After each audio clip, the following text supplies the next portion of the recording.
Let's talk about the loneliest part of our job as college instructors, office hours.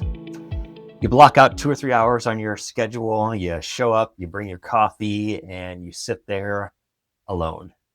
Maybe one student pops in 15 minutes before the end of the session and asks a few questions about their grade and then leaves.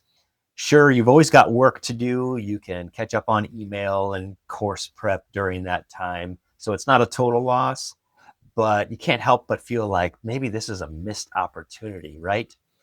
Now, at most institutions, we're required to hold these office hours, and the research shows that positive and frequent student faculty interaction correlates with higher academic motivation and even better grades. But those benefits only happen if students actually show up, right? The problem is that most students think that office hours are just for content clarification or worse, for grade related emergencies. They don't see the full value. So today, we're going to fix that. I'm going to give you 3 non-negotiable strategies based on research into student behavior to make your office hours an irresistible resource for proactive learning, and not just a room you're required to sit in. We need to start with the 2 biggest reasons students don't come to office hours. It's not just that they don't have questions. Number 1, scheduling conflicts. They're busy, their work schedules conflict, and sometimes they simply have no time. This is a logistical problem that we can solve. And number 2, intimidation and misperception. Students often find the instructor unapproachable, intimidating, or they've had prior bad experiences. The quiet academic office can feel like a high-stakes interrogation room. We need to address both the logistics and the perception problem. We need to offer something that works for them, and we need to expand their view about what office hours are for. Strategy number 1, rebrand and relocate. This strategy is about removing the intimidation factor. We need to stop acting like the faculty office is a fortress of solitude, right? So change the name, ditch the term office hours. The name itself sounds transactional and stuffy. Some students even think that office hours means the time you want to be left alone to work in your office. So consider calling them something different, like student hours or study hours or drop-in time. The language should be welcoming and clearly indicate to students that you want them there. Also, consider changing the location. Your office can be intimidating. If possible, consider meeting in some neutral territory, like a large table in a shared workspace or study area or a coffee shop on campus. A larger space or neutral zone also encourages students to attend in groups, which lowers the barrier to entry.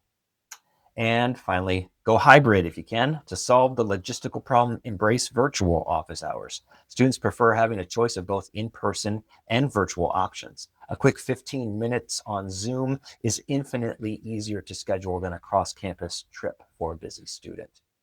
And strategy number 2, the proactive invitation. It's not enough just to list your office hour times on the syllabus. You need to provide explicit guidance about what office hours can offer to students. So for them, you need to expand the purpose verbally and in writing. Provide a detailed explanation of the multiple reasons to attend office hours. Tell them it's not just about content clarification or grade discussions. Tell them it's for mentorship. It's for discussing career trajectory. It's for fostering persistence and discussing related material to help them understand the content even better. You can also require an early visit. If your class sizes permit, ask all your students to visit you for a brief conversation early in the semester, just to get to know each other. You can even invite them to come in pairs to reduce any social anxiety. This demystifies you and your office. Students are much more likely to come see you later in the semester if they've already been to visit you and had a positive experience. Now, if you can't meet with all of your students early in the semester, give the targeted nudge. Don't wait for the struggling student to come to you. Reach out to students of concern and personally invite them to attend. A quick low-pressure email that says something like, "Hey, you're doing great on the quizzes, but I'd love to talk with you about your outline for the final paper. Can you stop by my office tomorrow?" That small personalized invitation is often the only push a student needs. And finally, integrate assignments.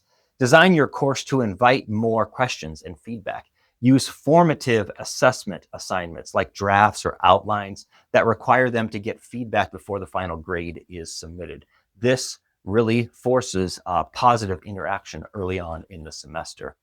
Strategy number 3, consistent visibility. This is like the reminders rule. This is the easiest, highest leverage strategy. You have to consistently keep the invitation in front of them. Don't just say it, show it. Mention your office hours, of course, every week. Put a slide up with logistics at the beginning of class. Remind them of the invitation regularly. And use booking software. Use a program like Microsoft Bookings or Calendly. It removes the friction and all that emailing back and forth to find the time. You just connect it to your calendar and they can click a button. This is a simple logistical win. Ultimately, of course, not every student needs to attend your office hours unless you design an assignment that requires it. But by increasing accessibility and approachability, you can create a more hospitable and motivating environment for all students. This is the key takeaway. Office hours are not just a requirement from our institutions. It's not just a time slot you put on your syllabus. They are a relationship building tool for student success and learning.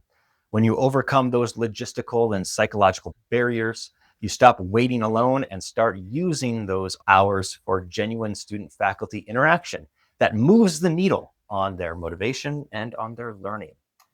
All right, so let's hear from you. Which of these 3 hospitality strategies are you implementing first? Are you changing the name and location? Are you sending out those personal invitations?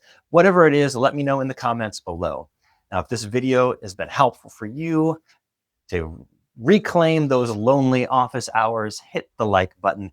We got new videos coming out regularly with practical, dependable, motivating guidance for college instructors. Make sure you subscribe so you don't miss the next one.